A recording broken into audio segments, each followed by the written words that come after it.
Hello friends, ये electrochemistry का मेरा सेकेंड वीडियो है। इसके पहले जो है रेडॉक्स रिएक्शन क्या होती है, इलेक्ट्रोलाइट्स क्या होते हैं, हमारे स्ट्रॉन्ग इलेक्ट्रोलाइट, वीक इलेक्ट्रोलाइट जो है, या specific conductance, specific resistance, conductance, resistance, Ohm's law, इसके पहले वाले वीडियो में मैं बना चुका हूँ, है ना। तो अगर आपने वो नहीं देखा है अभी तक तो पहले वाला वीडियो देखिए, उसके आगे ये हम कंटिन्यू कर रहे हैं, ठीक है। तो आज हमको पढ़ना है मोलर कंडक्टिविटी। आज मैं क्या स्टार्ट कर रहा हूँ, मोलर कंडक्टिविटी, और साथ में बताऊंगा इक्विवेलेंट कंडक्टिविटी। दोनों लगभग एक जैसा ही है, थोड़ा सा माइन्यूट सा चेंज है। मोलर कंडक्टिविटी क्या होती है कि स्पेसिफिक कंडक्टिविटी जो है, जिसको हम कप्पा से डिनोट करते हैं, स्पेसिफिक कंडक्टिविटी और 1 मोल इलेक्ट्रोलाइट सॉल्यूशन का जो वॉल्यूम है उसका जो प्रोडक्ट होगा वो क्या बताएगा हमको, molar conductivity. Similarly equivalent conductivity क्या होती है, स्पेसिफिक कंडक्टिविटी और 1 ग्राम इक्विवेलेंट इलेक्ट्रोलाइट सॉल्यूशन का जो वॉल्यूम है उनका जो प्रोडक्ट होगा वो हमको क्या बताएगा, इक्विवेलेंट कंडक्टिविटी, ठीक है। यहाँ पे अपन इसको वॉल्यूम जो है ये हमारा 1 मोल सब्सटेंस का वॉल्यूम है, तो इसको मैं लिख सकता हूँ, इसको क्या लिख सकता हूँ मैं, 1000 ml अपॉन में मोलरिटी। सिमिलरली इसको मैं क्या लिख सकता हूँ, 1000 ml अपॉन में नॉर्मेलिटी, ठीक है। ये हमारी क्या होगी, मोलर कंडक्टिविटी, और ये क्या होगी, इक्विवेलेंट कंडक्टिविटी। और क्या पूछते हैं यहाँ से, यूनिट पूछते हैं। तो यूनिट बनाएंगे अगर हम, तो मोलर कंडक्टिविटी की यूनिट की बात करेंगे तो जो स्पेसिफिक कंडक्टिविटी की यूनिट जो है मैंने लास्ट क्लास में समझाई थी, ओम इनवर्स सेंटीमीटर इनवर्स होती है। ये क्या है, वॉल्यूम है, तो वॉल्यूम की यूनिट क्या होगी, सेंटीमीटर क्यूब, और इसकी मोलरिटी है तो ये क्या है, मोल इनवर्स, मतलब मोल है। अब यहाँ पे -1 पावर है, यहाँ 3 पावर है, तो यहाँ से कैंसिल हो जाएगा, तो यहाँ पे पावर कितनी आएगी, 2 बचेगी। तो यहाँ पे पावर 2 बची, और नीचे जो मोल था ऊपर आके क्या हो गया, मोल इनवर्स। सिमिलरली इसमें देखें तो यहाँ पे भी इसकी यूनिट तो क्या हो जाएगी, ओम इनवर्स सेंटीमीटर इनवर्स। यहाँ वॉल्यूम है तो इसकी यूनिट क्या होगी, सेंटीमीटर क्यूब अपॉन नॉर्मेलिटी की होती है ग्राम इक्विवेलेंट, ठीक है। तो यहाँ पे डायरेक्टली लिख रहा हूँ मैं इक्विवेलेंट। अब ऐसे यहाँ पे भी क्या होगा, यहाँ पे चेंज उसमें से और इसमें से चेंज देखेंगे तो कुछ नहीं हुआ, मोल की जगह क्या आ जाएगा यहाँ पे, इक्विवेलेंट। तो यहाँ पे क्या आ जाएगा, equivalent inverse, gram equivalent inverse, ठीक है। ये हमारा क्या हुआ, मोलर कंडक्टिविटी और इक्विवेलेंट कंडक्टिविटी। अगला टॉपिक, हाँ, तो अगला जो टॉपिक मैं ले रहा हूँ वो क्या है, कोलरोच लॉ। कोलरोच लॉ की बात करें तो कोलरोच लॉ से पहले हमको समझना पड़ेगा, एक टर्म समझनी पड़ेगी, डाइल्यूशन। डाइल्यूशन मीन्स क्या होता है कि अगर किसी सॉल्यूशन में मैं सॉल्वेंट को और ज़्यादा ऐड करते जा रहा हूँ तो उसका मतलब क्या होगा, डाइल्यूशन, है ना।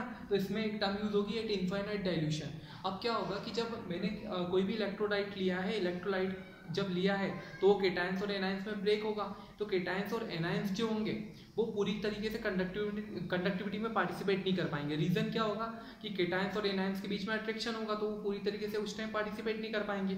इसलिए हम क्या करेंगे, उसमें इनफाइनाइट डाइल्यूशन कर दे। तो eight infinite dilution, infinite dilution पे क्या होगा, वो केटायंस और एनायंस बहुत दूर रहेंगे एक दूसरे से, इनफाइनाइट डिस्टेंस पे। जब इतनी दूर रहेंगे तो वहाँ उनके बीच में कोई भी फोर्स नहीं लगेगा।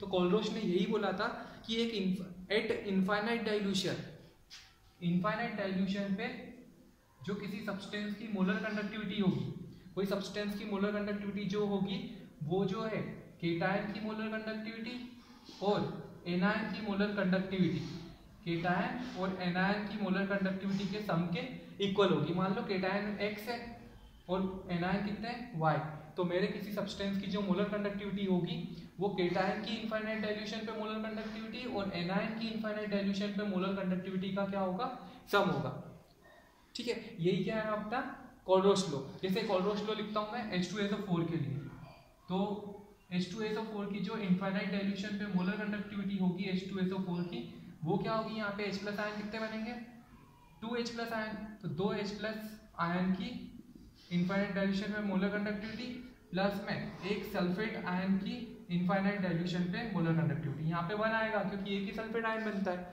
ठीक है। यही क्या है हमारा कोलरोच लॉ। यहाँ से साथ में क्या पूछते हैं हमसे, एप्लीकेशंस ऑफ कोलरोच लॉ। तो अब हम देखेंगे एप्लीकेशन ऑफ कोलरोच लॉ। यदि हमको कोई वीक इलेक्ट्रोलाइट है, वीक इलेक्ट्रोलाइट की मोलर कंडक्टिविटी हमको डिटरमाइन करनी है। जो स्ट्रॉन्ग इलेक्ट्रोलाइट होते हैं वो क्या होते हैं, 100% ब्रेक हो जाते हैं, एक नॉर्मल कंसंट्रेशन पे ब्रेक हो जाएंगे। तो उसकी जो इलेक्ट्रोलाइट की स्ट्रॉन्ग इलेक्ट्रोलाइट की मोलर कंडक्टिविटी का डिटरमाइन कर सकते हैं हम डायरेक्टली। लेकिन यहाँ पे जो है वीक इलेक्ट्रोलाइट की डायरेक्टली हम डिटरमाइन नहीं कर पाएंगे, उसके लिए हमको किसकी हेल्प लेनी पड़ेगी, स्ट्रॉन्ग इलेक्ट्रोलाइट की। तो स्ट्रॉन्ग इलेक्ट्रोलाइट की हेल्प से हम क्या करेंगे, वीक इलेक्ट्रोलाइट की मोलर कंडक्टिविटी डिटरमाइन करेंगे। जैसे एक एग्जांपल लिया मैंने, मैं मोलर कंडक्टिविटी लिख रहा हूँ किसकी, एसिटिक एसिड की, तो मैं क्या बोलूँगा, molar conductivity of acetic acid, जो एसिटिक एसिड की मोलर कंडक्टिविटी होगी इनफाइनाइट डाइल्यूशन पे, वो क्या होगी, molar conductivity of acetate ion eight infinite dilution and molar conductivity of H+ ion eight infinite dilution. ठीक है, अब ये इनफाइनाइट डाइल्यूशन, अब ये 100% ब्रेक कब होगा इनफाइनाइट डाइल्यूशन पर, वो तो पॉसिबल होगा नहीं इनफाइनाइट डाइल्यूशन, तो हम यहाँ पे स्ट्रॉन्ग इलेक्ट्रोलाइट की हेल्प से करते हैं। जैसे स्ट्रॉन्ग इलेक्ट्रोलाइट मैंने क्या किया, यहाँ पे NaCl की मोलर कंडक्टिविटी को एक बार प्लस कर देता हूँ और दूसरी बार माइनस करता हूँ। जैसे एक बार ये इसकी मोलर कंडक्टिविटी हमको लिखना है एसिटिक एसिड की, तो मैंने क्या किया, ये तो लिखा है ऐसे ही, और यहाँ पे H+ आयन की मोलर कंडक्टिविटी लिखी है ना, जैसे वो जो ऊपर लिखा है वही। अब मैं यहाँ पे अगर एक बार NaCl की मोलर कंडक्टिविटी को प्लस करूँ और दूसरी बार माइनस करूँ तो कोई फर्क नहीं पड़ेगा। एक बार प्लस करूँगा मोलर कंडक्टिविटी को, तो प्लस करने पे क्या होगा, एक बार प्लस होगा molar conductivity of sodium ion, ठीक है, सोडियम आयन की मोलर कंडक्टिविटी प्लस होगी, साथ में किसकी मोलर कंडक्टिविटी प्लस होगी, साथ में molar conductivity of chloride ion. एक बार मैंने प्लस किया है तो दूसरी बार माइनस भी करना पड़ेगा, तभी वो बैलेंस आउट होगा, और साथ में मैं माइनस कर दूंगा किसकी, मोलर कंडक्टिविटी ऑफ NaCl की मोलर कंडक्टिविटी को एक बार यहाँ पे माइनस किया है और एक बार प्लस किया है, तो कोई फर्क नहीं पड़ेगा इक्वेशन में, कोई नंबर में प्लस भी करूँ और साथ में माइनस भी करूँ। तो अब देखो इसको मैं क्या लिख सकता हूँ, ये जो Na+ और एसीटेट आयन दोनों की मोलर कंडक्टिविटी को मिलकर मैं लिख सकता हूँ कि ये जो है ये मोलर कंडक्टिविटी होगी सोडियम एसीटेट की, जो कि मेरा एक स्ट्रॉन्ग इलेक्ट्रोलाइट है, जबकि यहाँ पे H+ आयन और Cl- आयन जो है मिलके क्या होगा, मोलर कंडक्टिविटी ऑफ HCl, और यहाँ पे क्या होगा, मोलर कंडक्टिविटी ऑफ NaCl, है ना। तो इन शॉर्ट में क्या बोलूँ कि मैं लिख सकता हूँ molar conductivity of acetic acid जो होती है वो क्या होगा, sum of molar conductivity of sodium acetate and HCl, और उसमें से मेरे को क्या करना है, माइनस करना पड़ेगा NaCl की मोलर कंडक्टिविटी का। मतलब इन तीनों की अगर मेरे को मोलर कंडक्टिविटी पता है स्ट्रॉन्ग इलेक्ट्रोलाइट्स की, जो मैं आसानी से डिटरमाइन कर सकता हूँ, तो इन तीनों की हेल्प से मैं एसिटिक एसिड की मोलर कंडक्टिविटी निकाल लूँगा। ठीक है, अब आते हैं सेकंड एप्लीकेशन पे। सेकंड एप्लीकेशन, अब अगर मेरे को किसी वीक इलेक्ट्रोलाइट का क्या आयोनाइजेशन कितना हुआ है वो डिटरमाइन करना है, आयोनाइजेशन डिटरमाइन करना है, तो उसके लिए अपन क्या करेंगे, आयोनाइजेशन जो है उसको मैं लिख रहा हूँ अल्फा से, ठीक है, कि कितना % आयोनाइजेशन हुआ है। तो मैं क्या करूँगा, अगर मैं मोलर कंडक्टिविटी निकाल लूँ उस वीक इलेक्ट्रोलाइट की इनफाइनाइट डाइल्यूशन पे, कैसे निकालेंगे इनफाइनाइट डाइल्यूशन पे वीक इलेक्ट्रोलाइट की मोलर कंडक्टिविटी स्ट्रॉन्ग इलेक्ट्रोलाइट की हेल्प से, जो पहली एप्लीकेशन हमने देखी, और साथ में किसी वॉल्यूम V पे तो मोलर कंडक्टिविटी हमको पता होगी, तो उनका जो रेशो होगा, उनका रेशो हमको क्या बताएगा, उसका जो है आयोनाइजेशन बताएगा वॉल्यूम V पे, कि वॉल्यूम V पे उसका आयोनाइजेशन कितना हुआ है। हमको पता है इनफाइनाइट डाइल्यूशन पे तो 100% ब्रेक हो गया होगा, अब वो V वॉल्यूम पे कितना ब्रेक हुआ होगा वहां से अपन फाइंड कर सकते हैं। ठीक है, ये सेकंड एप्लीकेशन। अब आते हैं अपन थर्ड एप्लीकेशन पे। अब अगर मेरे को पार्शियली सॉल्यूबल सॉल्वेंट जो है या पार्शियली सॉल्यूबल सॉल्यूट है उसकी मेरे को यहाँ पे डिटरमाइन करना है,